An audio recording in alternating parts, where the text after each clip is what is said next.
Good evening. पैदाइश की किताब और उसका 25वां बाब। This evening we are going to look at Genesis chapter 25। पिछले बाब में हमने देखा था कि एक लंबी कहानी हमारे सामने आई और हमने 3 लोगों की कन्विक्शंस को देखा था। हमने अब्राहम की कन्विक्शन को देखा कि उसने कहा कि मेरे बेटे इसहाक को मेरे नातादारों में, जो मेरे हम ईमान लोग हैं, मेरे रिश्तेदार हैं, उनमें बयाया जाए, और फिर मेरे बेटे इसहाक को उनमें ले जाया भी ना जाए। मेरा बेटा इसी मऊदा मुल्क में जिसका वादा मुझसे खुदावंद ने कहा था बसेगा। ये अब्राहम की कन्विक्शन थी। अलीअज़र को हमने देखा जो उसका सालखुर्दा नौकर था, जो उसके घर का मुख्तार था। वो सफ़र करता है और नहूर के इलाके में जाता है और वहाँ वो खुदावंद के सामने एक निशान रखता है। वो निशान पूरा हो जाता है, रिबका चुन ली जाती है, वो शुक्रगुजारी करता है और रिबका चुन ली जाती है इसहाक की दुल्हन के तौर पर, जो कि बैतुएल की बेटी है, जो कि नहूर और मिल्का का बेटा था। और फिर हम देखते हैं कि रिबका की कन्विक्शन देखें। उसने इस सारे प्रोसेस में खुदा के इंतज़ाम को जाना, और जब उसके माँ और भाई उसको रोकना चाहते थे कुछ अरसे के लिए, उसने कहा नहीं, मैं जाऊंगी। और वो गई और इसहाक उसे मिला और फिर उन दोनों की शादी हो गई और वो उस इलाके में जो बैरलही रुई का इलाका था, वहाँ पर वो सेटल हो गए। तो वो कहानी इसहाक की शादी पर वहाँ पर ख़त्म हुई थी। आज हम इस कहानी में आगे बढ़ रहे हैं। We are going forward into the story and this is a very eventful chapter. बहुत सारे वाक़यात हैं इस एक बाब में। अब्राहम के ब्याह का जिक्र है यहाँ पर, अब्राहम की मौत का जिक्र, उसकी तदफीन का जिक्र हमें मिलता है, और फिर उसकी तीसरी नस्ल, उसके बेटे इसहाक के बच्चों से और इस्माइल के बच्चों से हमें मुतारिफ करवाया जाता है। और हम देखते हैं कि कैसे खुदा ने पहले इसहाक को चुन लिया कि इसहाक के वसीले से खुदा का अहद, द कवनेंट ऑफ गॉड, आगे चलेगा। उसी तरह से अब हम देखते हैं कि आगे चलकर खुदा याकूब को चुन लेता है कि उसका जो अहद है याकूब के वसीले से आगे चलेगा। So it's a very eventful chapter. बहुत सारी कहानियाँ इसमें गडमड होती हुई हमें नज़र आएंगी। आइए शुरू करते हैं 25वां बाब और उसकी पहली आयत से। और अब्राहम ने फिर एक और बीवी की जिसका नाम कतूरा था। Probably the marriage of his son motivated him। इसहाक का ब्याह हुआ तो अब्राहम ने भी एक और शादी कर ली, और उसकी जो ज़ौजा है, उसकी जो बीवी है, जिसको आगे चलकर हरम कहा जाएगा, उससे हमें मुतारिफ करवाया जा रहा है। उसका नाम कतूरा था। और फिर उससे ज़िम्रान और युक्सान और मिद्दान और मदियान और असबाक और सूख पैदा हुए। और युक्सान से सबा और दवान पैदा हुए, और दवान की औलाद से असूरी और लतूसी और लूमी थे। और मदियान के बेटे ईफा और अफर और हनूक और अबीदा और अलदुआ थे। ये सब बनी कतूरा थे। अब आप देखिए कि खुदा ने जब वो अब्राहम को, जब वो 87 साल का था तकरीबन, उस वक़्त इस्माइल से नवाजा। अगरचे कि वो खुदा का मंसूबा नहीं था, वो शायद सारा की ज़िद थी जिसकी वजह से इस्माइल इस दुनिया में आ गया। और फिर जब अब्राहम 100 साल का हुआ तो उसे इसहाक पैदा हुआ। और हमें नहीं पता कि हाजरा से अब्राहम की कोई और औलाद थी या नहीं थी, लेकिन सारा के बारे में हम वसूख से ये कह सकते हैं कि सारा के बतन से उसको एक ही बेटा मिला और वो इसहाक था। लेकिन कतूरा से उसकी बहुत सारी औलादें हुई। वादा क्या था खुदा का अब्राहम से, मैं तुझे एक बड़ी कौम बनाऊंगा। तो हाजरा के वसीले से अभी तक नहीं, और ना ही सारा के वसीले से, लेकिन कतूरा की औलाद के बारे में हम बहुत कुछ पढ़ रहे हैं कि खुदा ने उसको बहुत बरूमंद किया। आगे चलकर हम पढ़ेंगे, इस्माइल का नसबनामा भी पढ़ेंगे और फिर उसके बाद इसहाक का नसबनामा भी पढ़ेंगे। तो now the family is growing. अब क्या हुआ 5वीं आयत में, और अब्राहम ने अपना सब कुछ इसहाक को दिया। और अगली आयत थोड़ी सी परेशान कुन है, और अपनी हरमों के बेटों को अब्राहम ने बहुत कुछ इनाम देकर अपने जीते जी उनको अपने बेटे इसहाक के पास से मशरिक की तरफ, यानी मशरिक के मुल्क में भेज दिया। देखें, खुदा का कलाम हमें ये बताने की कोशिश कर रहा है कि सारा was the only legal wife of Abraham। बाकी हाजरा को और कतूरा को हरम कहा गया, कॉन्क्यूबाइंस। अब ये जब हम लफ्ज़ यूज़ करते हैं कॉन्क्यूबाइन, तो इसकी कॉनोटेशन कोई बहुत अच्छी नहीं होती, लेकिन हमें उस दौर के पस मंज़र में इसको देखने की ज़रूरत है।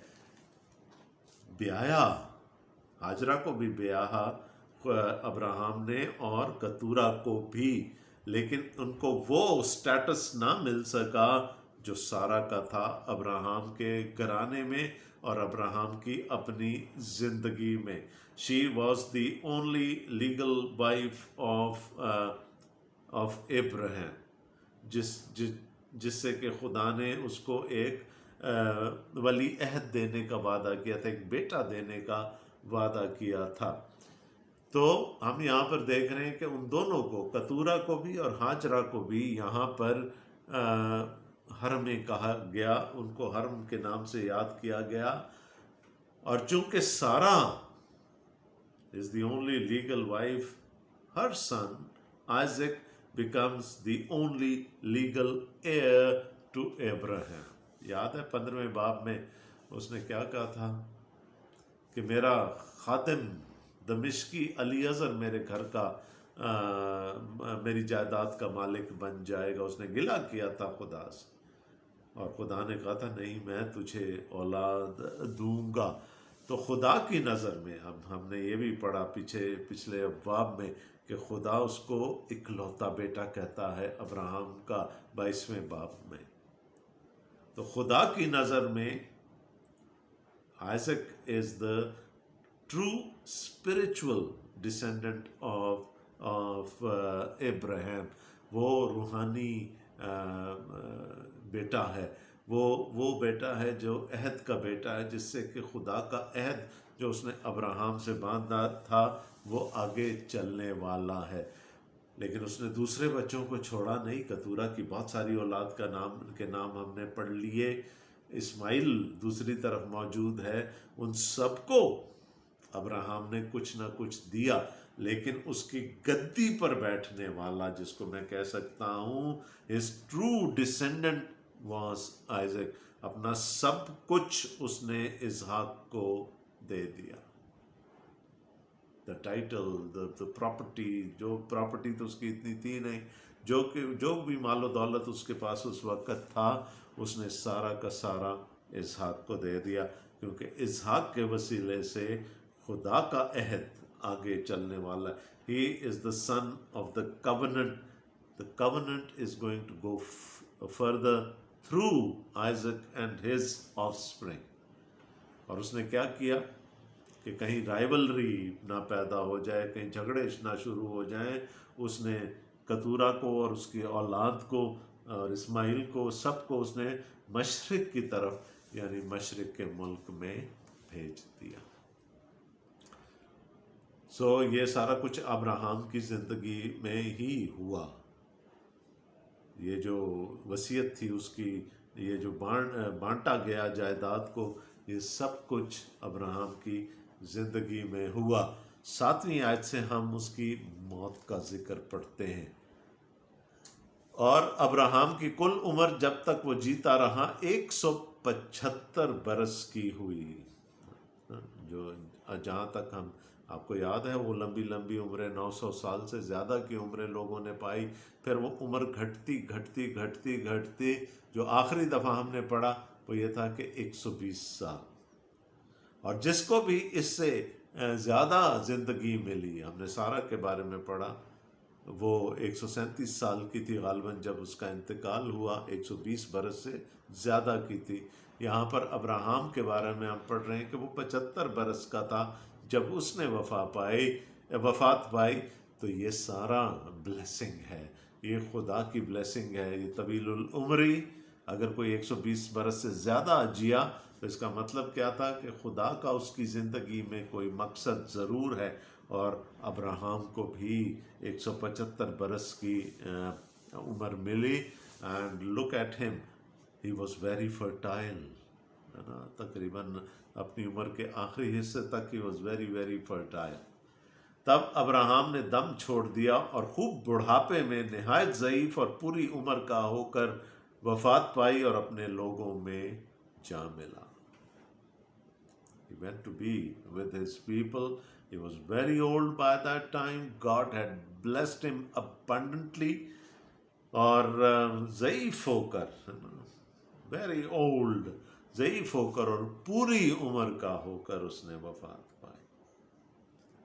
और उसके बेटे इसहाक और इस्माइल ने मकफीला के गार में, जो ममरे के सामने हती सुहर के बेटे अफरून के खेत में है, उसे दफन कर दिया। याद है, ये वही खेत है जो अब्राहम ने चांदी के मिस्काल देकर ख़रीदा था ताकि वो अपनी बीवी को दफन कर सके। और उस खेत के अंदर एक गार था जिसको मकफीला का मखपिला का गार कहा जाता था। और मैंने आपको बताया था the cave of the pairs.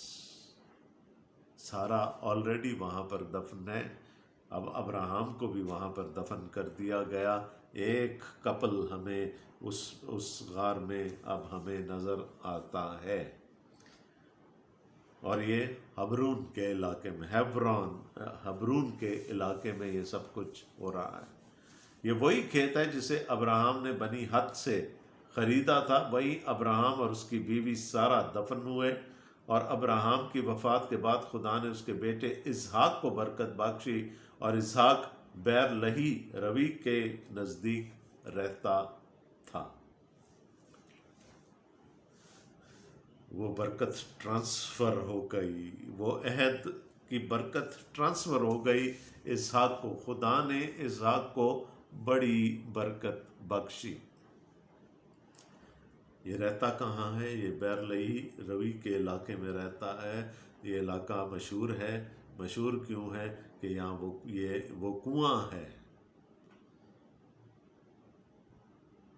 जिससे कि इस्माइल को पानी पिलाया था हाजरा ने। याद है कि वो बच्चा प्यास से तड़प रहा था, खुदा ने उसकी सुन ली, पानी मुहैया कर दिया और उस कुएँ का नाम बैरलही रवी पड़ गया।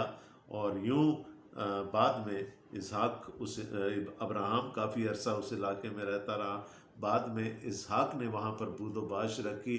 और ये वही मकाम था जहाँ पर रिबका की सवारी आकर रुकी थी और पहली दफ़ा दोनों आमने सामने हुए थे।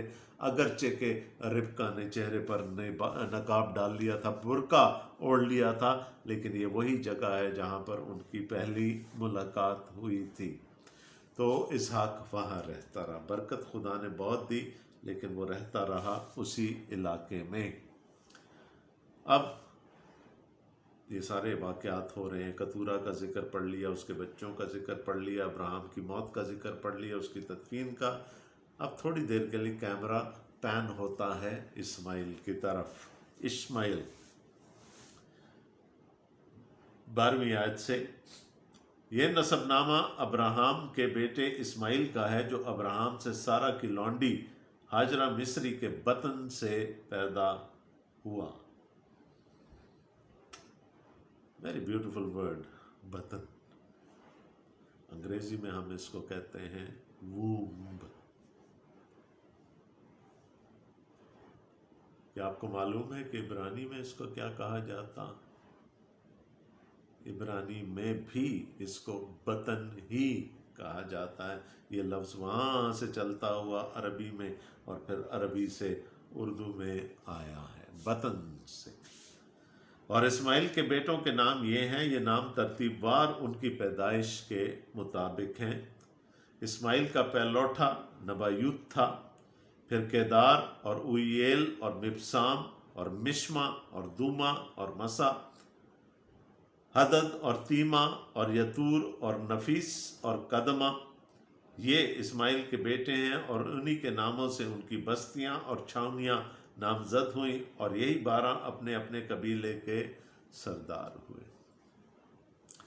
इससे पहले कि हम याकूब के, इसराइल के 12 बेटों का जिक्र पढ़ें, खुदा ने इस्माइल को भी 12 बेटे अता किए, और जैसे कि वो अपने अपने कबीलों के सरदार ठहरे, इसी तरह से बनी इस्माइल भी, ये 12 जो थे ये भी इनके नाम से कबीले आबाद हो गए। इन्होंने अपने अपने शहर और छावनियाँ बसा ली। और इस्माइल की कुल उम्र 137 बरस की हुई, तब उसने दम छोड़ दिया और वफात पाई और अपने लोगों में जा मिला। और उसकी औलाद हवेला से शोर तक, जो मिस्र के सामने उस रास्ता पर है जिससे असूर को जाते हैं, आबाद थी। ये लोग अपने सब भाइयों के सामने बसे हुए थे मिस्र की तरफ, राइट, देवर टूवर्ड्स इजिप्ट। लेकिन एक बात याद रखिए, वो अपने लोगों से जा मिला। He was never brought to Hebron, हबरून नहीं लाया गया उसको दफन के लिए। वो अपने ही बेटों ने उसको अपने ही दरमियान दफन कर दिया। और उसकी उम्र भी देखें, खुदा ने उसको बड़ी बरकत दी है। और उस इस्माइल की उम्र 137 बरस की हुई। मैंने कहा था 120 से ऊपर जो भी जाएगा, इसका मतलब क्या है? The Lord had blessed that person. वो खुदा की बरकत उसको हासिल थी, लेकिन वो यहाँ दफन नहीं हुआ। अपने बाप के साथ वो दफन नहीं हुआ उस मकफीला के गार में। उसके बेटों ने उस इलाके में उसको दफन कर दिया जहाँ पर वो बसते थे। अब फिर वापस हम आ रहे हैं इसहाक की तरफ। और अब्राहम के बेटे इसहाक का नसबनामा ये है। अब्राहम से इसहाक पैदा हुआ। इसहाक 40 बरस का था जब उसने रिबका से ब्याह किया, जो फदान अराम के बाशिंदा बैतुएल अरामी की बेटी और लाबिन अरामी की बहन थी। इत्तेफाक से आज ही मैं एक पोस्ट पढ़ रहा था, उसमें रिबका के बारे में, और वो चूँकि अरबी का नाम था रिफका। उन्होंने कहा जी ये वाहिद खातून थी जिनका बाप भी नबी था, जिसका ससुर भी नबी था, जिसका शौहर भी नबी था, और जिसका बेटा भी नबी था, और जिसका पोता भी नबी था। लेकिन वहाँ पर रिबका के बाप के तौर पर लूत का नाम लिखा हुआ था। Now this is a gross departure from the truth. खुदा का कलाम हमें क्या बता रहा है? वो अरामी बैतुएल की बेटी थी। बार बार हमें बताया जा रहा है उसके नसबनामे के बारे में, वो लूत से नहीं थी, है ना। लूत किसका बेटा था? हारान का बेटा था। वो नहूर के बेटे बैतुएल की बेटी से बेटी थी। So there was a mistake there. तो यहाँ पर हमें बार बार बताया जा रहा है कि वो कौन थी। वो बैतुएल अरामी की बेटी और लाबिन अरामी की बहन थी। पूरा शजरा हमें बताया जा रहा है, कोई शक व शुबे की गुंजाइश तक इसमें हमें नज़र नहीं आती। और 40 बरस का हो गया जब देखें, ये जो 40 का अदद है ना, ये बार बार कलाम मुक़द्दस में रिपीट होता रहता है। 40 کا جو 40 کے مطلب کیا ہوتا ہے؟ نیو بگننگ، ٹرانزیشن جس کو ہم کہہ سکتے ہیں. تو جب اسحاق 40 برس کا ہوا تو اس کی زندگی میں ایک تبدیلی آئی، ایک نئی زندگی اس کی شروع ہوئی. اور وہ کیسے؟ وہ ایک عہد میں داخل ہو گیا، اپنی بیوی ربکا کے ساتھ عہد میں داخل ہو گیا. لیکن اس کی قسمت بھی اپنی ساس جیسی تھی. اور اسحاق نے اپنی بیوی کے لیے خداوند سے دعا کی کیونکہ وہ بانجھ تھی، اور خداوند نے اس کی دعا قبول کی اور اس کی بیوی ربکا حاملہ ہوئی. ٹھیک ہے جی، آگے چل کر ہم پڑھیں گے 60 سال کی عمر میں. تو 20 سال تک دے ہیڈ نو چائلڈ. خیر اس کا باپ اور اس کی ماں تو اس سے بھی بہت لمبے عرصے تک آزمائے گئے، لیکن اسحاق کے اور ربکا کی بھی کوئی اولاد نہیں تھی. For 20 years of their marriage, 40 سال کی عمر میں اسحاق کی شادی ہو گئی. اور ایک وقت وہ آیا کہ اب اسحاق سے رہا نہیں گیا، اور اسحاق نے اپنی بیوی کے لیے خداوند سے دعا کی. اور یہاں جو لفظ ہے عبرانی کا دعا کے لیے، وہ پٹیشن ہے، وہ ایک درد مندانہ اپیل جس کو کہتے ہیں کہ اے خداوند میرے ساتھ ناانصافی ہو رہی ہے، میری کوئی اولاد نہیں ہے. اور لکھا ہے خدا نے اس کی دعا کو سن لیا اور اس کی بیوی ربکا حاملہ ہوئی، اور اس کے پیٹ میں 2 لڑکے آپس میں مزاحمت کرنے لگے. اب ہمیں یہ بھی پتہ چل گیا کہ شی بور ٹوینس، اس کے تمام تھا، اس کے پیٹ میں 2 بچے تھے. اگرچہ کہ وہ آئیڈینٹیکل ٹوینز نہیں ہیں، لیکن ہیں وہ ٹوینز، جڑواں تھے. اور لکھا ہے وہ آپس میں مزاحمت کرنے لگے.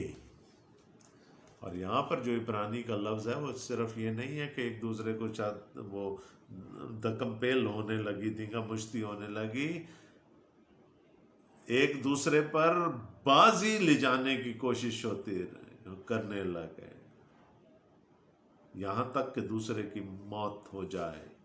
اس قسم کی ایک جنگ اس کے بطن میں جاری ہو گئی. ایک جو تھا وہ دوسرے کو مار ڈالنا چاہتا. تب اس نے کہا اگر ایسا ہے تو میں جیتی کیوں؟ اور خداوند سے پوچھنے گئی. خداوند نے اس سے کہا 2 قومیں تیرے پیٹ میں ہیں اور 2 قبیلے تیرے بطن سے نکلتے ہی الگ الگ ہو جائیں گے، اور ایک قبیلہ دوسرے قبیلے سے زوراور ہوگا اور بڑا چھوٹے کی خدمت کرے گا. What did she do؟ جس گھرانے میں پلی بڑی ہے، جس گھرانے میں بیاہ کرائی ہے، ان کا دستور کیا ہے؟ ان کے تو خادموں کا دستور یہ ہے کہ وہ مشکل اوقات میں دعا کرنے بیٹھ جاتے ہیں. الیعزر کی مثال ہم نے دیکھی، تو اس نے بھی وہ خداوند کے سے پوچھنے گئی، دعا میں بیٹھ گئی، اور اس نے پوچھا خداوند سے، اور خداوند نے پھر اس پر یہ مکاشفہ ظاہر کیا کہ تیرے پیٹ میں صرف 2 بچے ہی نہیں ہیں، 2 قومیں ہیں، اور 2 قبیلے تیرے بطن سے نکلتے ہی الگ الگ ہو جائیں گے، اور ایک قبیلہ دوسرے قبیلے سے زوراور ہوگا، ایک قوم دوسری قوم سے زوراور ہوگی، اور بڑا چھوٹے کی خدمت کرے گا. کیوں؟ کیا اس لیے کہ بڑا جو چھوٹا ہے وہ زیادہ خوبصورت تھا، یا چھوٹا میں زیادہ حکمت تھی، اس میں زیادہ قابلیت تھی؟ Nothing of that sort. چھوٹا خدا کے مقصد کو اس نے آگے لے کر چلا، اس کو چن لیا گیا اس ایک کام کے لیے. اس کی اپنی قابلیت یا اپنی کسی خصوصیت کی وجہ سے نہیں. نیا عہد نامہ بھی اس چیز کو کوٹ کرتا ہے کہ اس سے بہت پہلے ہی کہ وہ بچے پیدا ہوتے اور ان کی اچھائی اور برائی سامنے آتی، خدا نے چھوٹے کو چن لیا کہ بڑا چھوٹے کی خدمت کرے گا. یہ خدا کا چناؤ ہے، یہ خدا کی حکمت ہے. ہم اس کے سامنے صرف سر جھکا سکتے ہیں، اس کو کویسچن نہیں کر سکتے. और लिखा और जब उसके वज़े हमल का दिन पूरे हुए तो क्या देखते हैं कि उसके पेट में तमाम है। उसको तो पहले ही खुदा ने बता दिया था, लेकिन जब वज़े हमल का वक्त आया तो जो जो भी अटेंड कर रही होगी खातून, उसको जो भी दाई या दाया उसको पता चला कि वो तमाम है। और पहला जो पैदा हुआ तो सुर्ख था और ऊपर से ऐसा जैसे पश्मीना, और उन्होंने उसका नाम ईसाऊ रखा। इसाफ देखने में लाल सुर्ख बच्चा, एक बहुत खूबसूरत बच्चा, गोरा चिट्टा लाल सुर्ख बच्चा, ऐसे लगता था जैसे पश्मीना की तरह का हो, है ना, नरम ऊन की तरह। और चूंकि वो दिखने में लाल था तो अदूम भी नाम पड़ गया। बाद में जो कौम उससे पैदा हुई उसको अदूम कहा गया। ईसाऊ उसका नाम रखा गया, ईसाफ। उसके बाद उसका भाई पैदा हुआ और उसका हाथ ईसाऊ की एड़ी को पकड़े हुए था और उसका नाम याकूब रखा गया। जब वो रिबका से पैदा हुए तो इसहाक 60 बरस का था। अब देखें रिबका को खुदा क्या पहले बता चुका है, बड़ा छोटे की खिदमत करेगा। ये खुदा का प्लान है जो उसने रिबका पर जाहिर कर दिया है। अब क्या है, बड़ा पैदा हुआ, लाल सुर्ख है, पश्मीना की तरह है, ईसाऊ नाम रख दिया गया। अब जो दूसरा आया तो उसने अपने भाई की एड़ी पकड़ी हुई थी। इब्रानी में एड़ी के लिए जो लफ्ज़ इस्तेमाल हुआ वो आकिफ है, जिसको अगर हम उर्दू में बोलने की कोशिश करेंगे तो आकिब हो जाएगा। देखें, पैदाइश के वक्त, एक नॉर्मल डिलीवरी के वक्त सर पहले बाहर आता है और एड़ी सबसे आखिर में बाहर आती है, और इसीलिए उसको अकब कहा जाता है। अकब हम पीछे के लिए लफ्ज़ इस्तेमाल करते हैं ना, तो अकब से आकिब, एड़ी को इब्रानी में आकिफ कहा गया। और वहाँ से चूँकि उसने अपने भाई की एड़ी पकड़ी, एक तो ये कि वो बाद में पैदा हो रहा है, अकब में है, पीछे है, दूसरा उसने अपने भाई की एड़ी पकड़ी हुई है, आकिफ से नाम निकला याकूफ, जिसको उर्दू में हम याकूब कहते हैं। हम इस नाम के बड़े मतलब निकालने की कोशिश करते हैं। मतलब क्या, बाद में आने वाला, यानी बड़े के पीछे पीछे आने वाला, अकब में आने वाला, और दूसरा भाई की एड़ी पकड़ने वाला, आकिब को पकड़ने वाला, इसलिए उसका नाम याकूफ या याकूब पड़ गया। और ये बताया जा रहा है कि जब वो पैदा हुआ तो उस वक़्त इसहाक की उम्र 60 बरस की थी, यानी शादी को 20 बरस गुजर चुके हैं। अब देखें कितनी जल्दी हम तीसरी जनरेशन तक पहुंच गए। और वो लड़के बढ़े और ईसाऊ शिकार में माहिर हो गया और जंगल में रहने लगा, और याकूब सादा मिजाज डेरों में रहने वाला आदमी था। ये क्या, मैंने और आपने तो आज तक ये सुन रखा है कि जी याकूब जो था वो तो ट्रिक्स्टर था, है ना, धोखाबाज था, उसके तो नाम के मानी ही धोखाबाज है। यहाँ उसके बारे में खुदा का कलाम हमें क्या बताने की कोशिश कर रहा है, वो सादा मिजाज था और डेरों में रहने वाला था। कई दफ़ा हम अपने जहन में कोई बात सोच लेते हैं और फिर उसी को हम उसको साबित करने के लिए खुदा के कलाम से हम हवाले ढूंढते रहते हैं। लेकिन यहाँ देखिएगा कि खुदा का कलाम हमें दोनों के बारे में क्या बताने की कोशिश कर रहा है कि वो ज़्यादा मिजाज है और डेरों में रहता है, घर में रहता है। और इसहाक ईसाऊ को प्यार करता था, पहलौठा है ना, तो बाप को पहलौठा अच्छा लगा। वो ईसाऊ को प्यार करता है क्योंकि वो उसके शिकार का गोश्त खाता और रिबका याकूब को प्यार करती थी। क्या ही खूबसूरत बात। यानी बांट हो गई ना, बंदर बांट हो गई माँ बाप में। एक बाप का लाडला हो गया, दूसरा माँ का लाडला हो गया। अब उसकी तो वजह हमें बता दी गई कि वो बाप का लाडला क्यों है। इसलिए कि वो जानवर मार के लाता था और याकूब इसहाक जो है गोश्तखोर होगा, गोश्त उसको अच्छा लगता होगा, इसलिए ईसाऊ उसको प्यारा लगता है, वो उसकी आंखों का तारा बन गया। दूसरी तरफ हमें यह बताया जा रहा है कि रिबका याकूब को प्यार करती थी। इसकी वजह नहीं बताई जा रही, लेकिन दो वजूहात हमें सामने नजर आ रही हैं। एक क्या, खुदा ने क्या बता दिया था रिबका को, उन दोनों की पैदाइश से पहले बड़ा छोटे की खिदमत करेगा। छोटा कौन है? वो जिसने एड़ी पकड़ी, याकूब है ना। तो हमें पता चल गया कि याकूब माँ का लाडला हो गया। दूसरा, वो डेरों में रहता है, वो माँ के पास रहता है, माँ की आंखों के सामने रहता है, घर के अंदर रहता है, तो इसलिए वो माँ को प्यारा था। और याकूब ने दाल पकाई।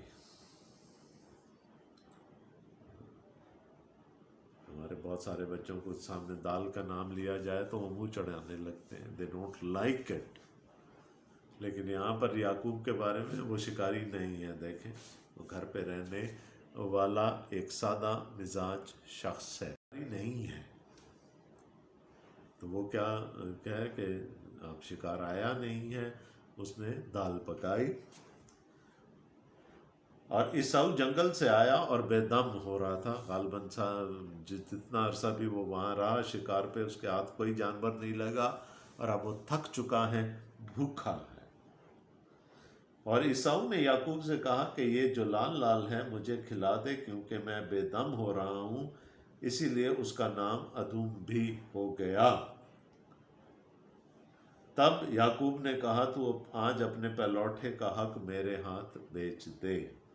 ईसाऊ ने कहा, देख, मैं तो मरा जाता हूं, पहलौठे का हक मेरे किस काम आएगा।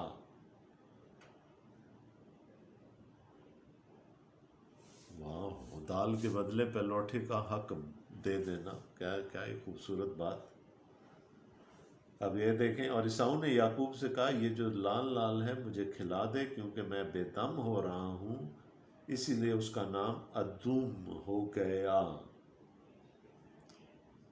उसने कहा, आज इसी वक्त मुझे ये दे दे। अब कीमत मांग ली। याकूब ने उसकी कीमत मांग ली। उसने कहा, अपने पहलौठे का हक मुझे दे दे। क्या याकूब ने कोई ज्यादती की यहां पर? I don't think so. ये तो खुदा डिक्लेयर कर चुका है उससे पहले, उसकी पैदाइश से, उन दोनों की पैदाइश से पहले खुदा ये इरादा अपना जाहिर कर चुका है कि बड़ा जो पहलौठा है वो छोटे की खिदमत करेगा। अब यहां पर ईसाऊ के बारे में हमें क्या पता चल रहा है? एक जल्दबाज है ना, फौरन डिसीजन ले लिया, ये दाल मुझे खिला दे, मैं मरा जा रहा हूं। घर का बड़ा बेटा है, घर में नौकर चाकर हैं, हर चीज की अफरात है, उसके लिए फौरन कुछ और भी बन सकता था। तो भाई की दाल में कौन सी ऐसी बात थी कि उसने अपना पहलौठे का हक देना कबूल कर लिया। जब मैं ये पढ़ रहा था मुझे अपने बच्चे याद आ गए जब वो छोटे थे। वही चीज खानी है जो भाई खा रहा है, वही खिलौने, उसी खिलौने से उसी वक्त खेलना है जिसे भाई खेल रहा है। और फिर जिद اور پھر جھگڑا اور پھر لڑائی، اور یوں وہ بات کہاں سے کہاں، لڑائی جھگڑا ہوتا تھا، پھر رونا دھونا ہوتا تھا، پھر ماں باپ کی ڈانٹ سنتے تھے. کیوں؟ اس لیے کہ مجھے وہی چاہیے، چاہے اپنے سامنے 10 کھلونے کیوں نہ رکھے ہوئے ہوں، میں نے اسی کھلونے سے کھیلنا ہے جو میرے بھائی کے پاس ہے. اور میرا ایمان ہے کہ جو ماں باپ میری یہ بات سن رہے ہیں، یہ ان کی زندگیوں کا بڑا لائیو قسم کا تجربہ. ضدی ہے، جلد باز ہے، ضدی ہے، وہی کھانا نہیں اور نہیں کچھ، وہی کھانا جو یعقوب کہہ رہا ہے، مجھے نہیں پتا، مجھے یہ کھانا. ماں ہے، کچھ بھی جس چیز کی فرمائش کرتا مل جاتی. نوکر چاکر ہیں گھر میں، فراوانی ہے گھر میں، کوئی بھی چیز اس کے لیے فوراً تیار ہو سکتی تھی. اس دال میں ایسا کیا تھا کہ جس کی خاطر اس نے اپنے پہلوٹے کا حق بیچنے کی سوچ لی. دال میں صرف یہ تھا کہ وہ یعقوب نے پکائی تھی اور یعقوب اس کو کھانا چاہتا تھا. نہیں نہیں نہیں، میں نے وہی کھانی ہے، مجھے دے دے بس بھائی، میں مرا جا رہا ہوں، مجھ سے صبر نہیں ہو رہا، آج ہی اسی وقت ہے نا، مجھے یہ تو دے دے. 23ویں آیت میں لکھا ہے، تب یعقوب نے کہا کہ آج ہی مجھ سے قسم کھا. اس نے اس سے قسم کھائی، اس نے اپنا پہلوٹے کا حق یعقوب کے ہاتھ بیچ دیا، اپنی عزت کی خاطر، اپنی انا کی خاطر، اپنی جلد بازی میں. تب یعقوب نے عیساؤ کو روٹی اور مسور کی دال دی، وہ کھا پی کر اٹھا اور چلا گیا. یوں عیساؤ نے اپنے پہلوٹے کے حق کو ناچیز جانا. دیکھیں، ہونا تو یہی تھا، یہ خدا کی بھی مرضی تھی کہ جو عہد کا بیٹا ہے وہ تو یعقوب ہے، اسی سے خدا کا عہد آگے چلنا ہے. جیسے اسماعیل کو چھوڑ دیا گیا اور اسحاق کو چنا گیا، اسی طرح عیساؤ کو چھوڑ دیا گیا اور یعقوب کو چن لیا گیا تاکہ ان کے وسیلے سے وہ عہد آگے چل سکے. لیکن what a sad way، ہے نا. خداوند تو جب وہ کرتا ایک ضدی بچہ ہمیں نظر آیا، ایک جلد باز بچہ نظر آیا، وہی کھانا ہے جو بھائی کے ہاتھ میں ہے. اور اس کی خاطر یعقوب نے کہا اچھا بھائی ٹھیک ہے، تجھے کھانا ہے تو میں دے دیتا ہوں، لیکن تو مجھے اپنے پہلوٹے کا حق دے دے. اس نے دے دیا. تو ایک طرف سے تو خدا کی مرضی پوری ہو رہی ہے. کیا یعقوب نے ایکسپلائٹ کیا اپنے بھائی کو؟ یہ ضروری نہیں کہ یہ پہلی دفعہ ہی ہوا ہو، اس سے پہلے بھی شاید ٹینٹرمز ہوئے ہوں گے. جب پل بڑھ رہے تھے یہ بچے، یہ ٹینٹرمز ہوئے ہوں گے، میں نے وہی چیز لینی ہے جو یعقوب کے پاس ہے. اور یعقوب کوئی نہ کوئی شرط رکھ دیتا ہوگا اور وہ مان جاتا ہوگا. یہاں پر اس نے اتنی بڑی شرط رکھی اور وہ اس پر بھی مان گیا. اور خدا کا کلام کیا کہہ رہا ہے؟ اس نے اپنے پہلوٹے کے حق کو ناچیز جانا. وہ جو خدا کی برکت اس پر تھی اس کو ناچیز جانا. تو کہانی کہاں سے شروع ہوئی؟ ہم نے دیکھا ابراہم سے، اس کی تیسری شادی سے، اس کی وفات سے، اس کی تدفین سے، اور کیسے دونوں بیٹوں نے مل کر اس کو دفن کیا. اور پھر اس کے بعد اسماعیل تھوڑی دیر کے لیے لائم لائٹ میں آیا، اس کی اولاد لائم لائٹ میں آئی، 12 بیٹے، 12 قبیلے. اور اس کے بعد اسحاق سامنے آیا اور ہم نے وہ ساری کہانی سن لی، پڑھ لی، یعنی کس طرح سے 2 بچوں کی پیدائش اس گھر میں ہوتی ہے، لیکن خدا نے اپنا ارادہ ان کی پیدائش سے پہلے ہی ظاہر کر دیا تھا. کہانی ابھی باقی ہے، ابھی جاری رہے گی. پھر ملیں گے، تب تک کے لیے خداوند آپ سب کو بڑی برکت دے. آمین.